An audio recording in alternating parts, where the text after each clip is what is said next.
네, 음식을 먹을 때 통증이 있어서 치과에 갔더니 충치가 없다라고 했던 적 혹시 있으신가요? 네, 요즘 실인이를 위한 치약도 본격적으로 마케팅을 하던데 이럴 경우에 실인이 증상 때문일 수 있습니다. 네, 그런데요. 이가 이렇게 시린 건 치아와 잇몸 사이에 치아의 뿌리, 그러니까 치근이 밖으로 드러나서 그렇다고 하는데요.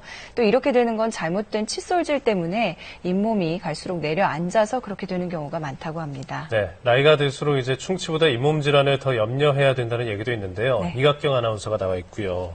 오늘은 칫솔, 그러니까 칫솔하고 칫솔질 뭐 이런 거에 대한 얘기를 해본다면서요? 네, 말씀 잘해주셨는데요. 이 잘못된 칫솔 선택과 또 잘못된 칫솔질 방법 때문에 이를 닦으면 닦을수록 치아와 잇몸에 해를 입게 되는 경우가 적지 않다고 합니다. 결국 칫솔을 잘 선택하고 칫솔질을 제대로 된 방법을 지켜서 해줘야 된다는 얘기인데요. 제가 그 방법 알려드릴 테니까요. 오늘부터는 꼭 그 방법 따라해 보시길 바랍니다. 오복 중에 하나라 불리는 치아. 건강하게 관리하는 것이 중요하겠죠. 하루 3번 식사 후의 칫솔질은 치아 건강을 지키는 첫 번째 방법입니다.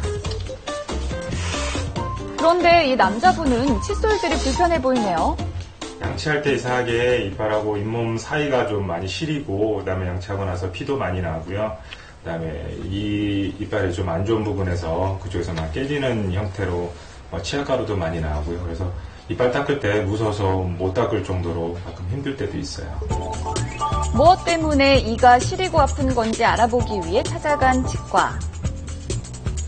잇몸과 연결된 치아 뿌리 부분이 마모되고 일부는 치아가 깨져 있었는데요. 치아 마모증이 있고요. 치아와 잇몸 만나는 부위가 패여 있거든요. 아무래도 칫솔질을 좀 잘못하시는 것 같아요. 치아를 건강하게 하려고 한 칫솔질이 오히려 치아를 상하게 한 건데요. 어떻게 된 일일까요?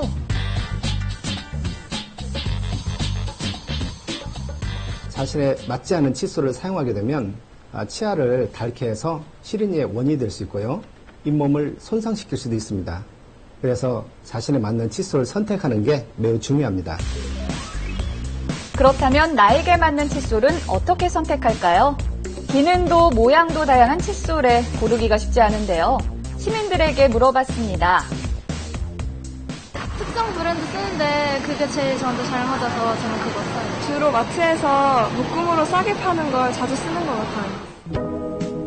묶음 상품으로 판매하는 알뜰한 제품도 좋지만 가장 중요한 것은 바로 칫솔의 모입니다. 칫솔의 모는 크게 일반 모와 미세모로 나눠지는데요. 현미경으로 확대해 칫솔의 모를 살펴보니까요. 일반 모는 칫솔 모가 둥근 반면 미세모는 모 끝이 뾰족한 모양이죠.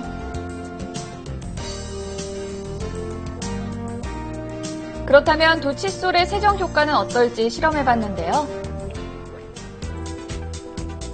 먼저 치아에 빨간 세균막을 묻히고 1분 동안 같은 방법으로 칫솔질을 했는데요. 그 결과는 어떨까요? 치아 부분이 깨끗하게 닦인 일반 모와 달리 미세모 쪽의 치아는 붉은 얼룩이 남아있고요. 반대쪽 잇몸 쪽은 미세모 칫솔이 더 깨끗해 보입니다. 그렇다면 일반 모와 미세모는 어떤 사람이 사용하는 것이 더 적합할까요? 부드러운 느낌의 미세모 칫솔의 경우는 잇몸 질환이나 치주 질환이 있으신 분들이 사용하기에 적합하시고 일반 모 칫솔의 경우에는 치석이 많거나 그다음 흡연을 하시거나 제 시간에 양치를 못 하시는 분들 이런 분들한테 적합할 것으로 생각이 됩니다.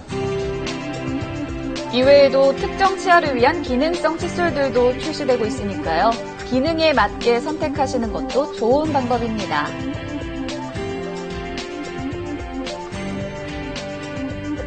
칫솔 정말 다양하죠. 또 전동 칫솔도 인기인데요. 미세한 진동으로 편리하게 칫솔질을 할 수 있죠. 그렇다면 궁금증 하나. 진동으로 칫솔모의 마모가 더 빨리 될 것 같은 진동 칫솔의 모. 교체 시기는 언제일까요?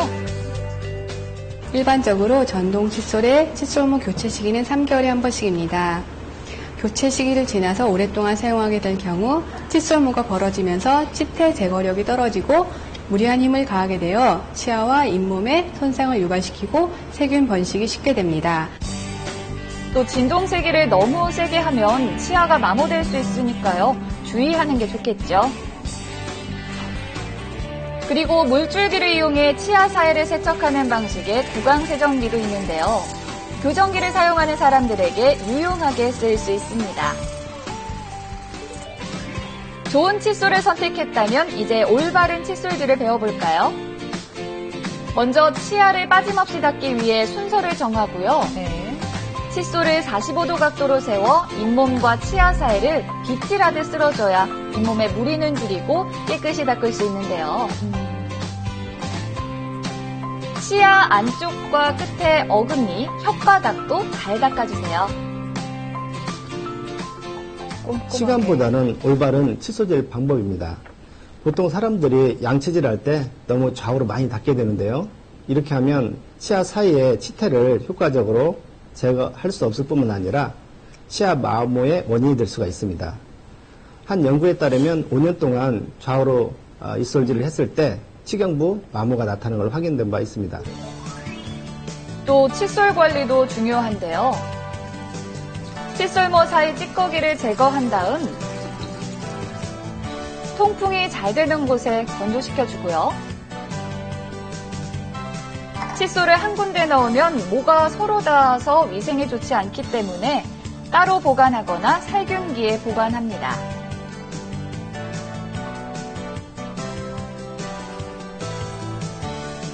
두세 달에 한 번 칫솔을 교체하면서 사용하는 게 좋겠죠. 잘못된 칫솔질, 오히려 치아 건강을 해칠 수 있습니다. 자신의 구강 상태에 맞는 칫솔 선택으로 건강하게 관리하세요.